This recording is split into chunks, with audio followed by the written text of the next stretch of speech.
Google Meet recently had some enhancements for September. There's more rolling out in October, but wanted to make sure that everybody was aware of these enhancements because it does add some functionality into Google Meet.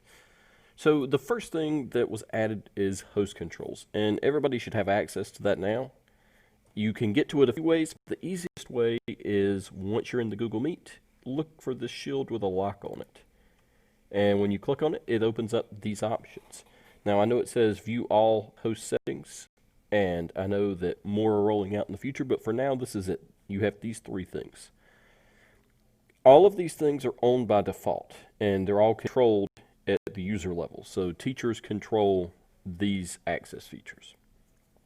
Quick access allows anybody to join into your Meet without requesting access. So if you want to make sure students aren't in your Google Meet without you, go ahead and turn that off. And what will happen is you have to be in this Meet before they can join, and then even at that, they have to request to join and you have to approve them. So it's a good security measure to make sure that people aren't in your Meet. Also, people can't join anonymously or things like that, even if they dial in. They have to make sure they have their name there. The other things, if you don't want students being able to share their screen, you could turn that off. And if you don't want them using this chat box up here, you can go ahead and turn that off too. So when I turn that off, I go to the chat box, and now I don't see that it's on for everyone. So everyone can't see this meeting right here. Now, I'll get into this like I shared a jam file with you because this is the Whiteboard feature. And there are a few ways to use this. So, let me just go ahead and turn the chat message on. And the host controls, pretty much that's it for that. I'm going to move over to now the Whiteboard feature. And this is still rolling out. So some of you have it and some of you don't. I know on my personal account with Stanley County Schools, I don't have it yet. But on my instructional technology account, it's here. So it is rolling out to all users right now. I can get to that by going to these three dots. And now you'll see up here the Whiteboard. So when I do that, it gives me a few options.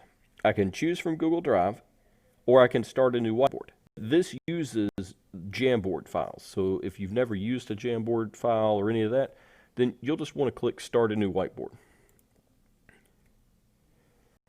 And when I do that, here's my whiteboard. So if you're using Google Slides or something like that, you won't be able to import this stuff in easily. So I don't know if this will be helpful to you or not, but it is helpful to go ahead and have these files on hand. If you want to create these Jamboards ahead of time, you can. And from that point on, really you can just write on it right here. So if I go over here to the chat, I can see that I've shared a file with the students. Now, on that end, they can either open it up on their end, or you can share your screen. So it just depends on what you want to do. Let's say I want to share my screen of that Jamboard to make sure that they can see it. I can just choose a Chrome tab because I now have the Jamboard as a new tab. So now I'm only sharing this content right here. The other way you can do that is just tell them to go to that file in the chat and open it up, and then they can also see it.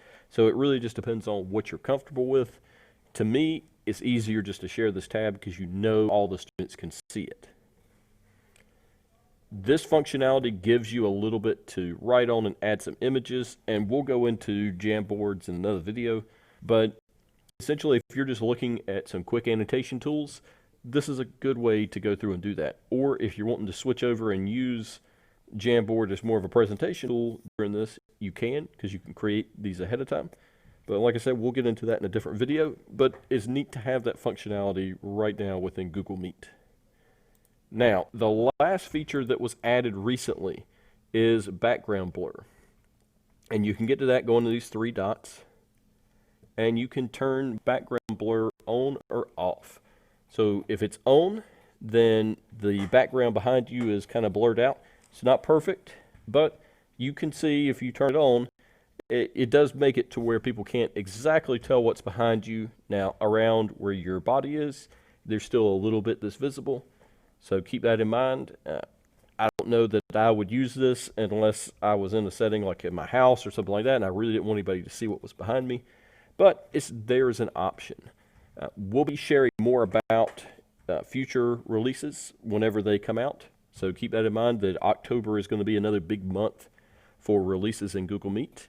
And if you have any questions about these, just let us know.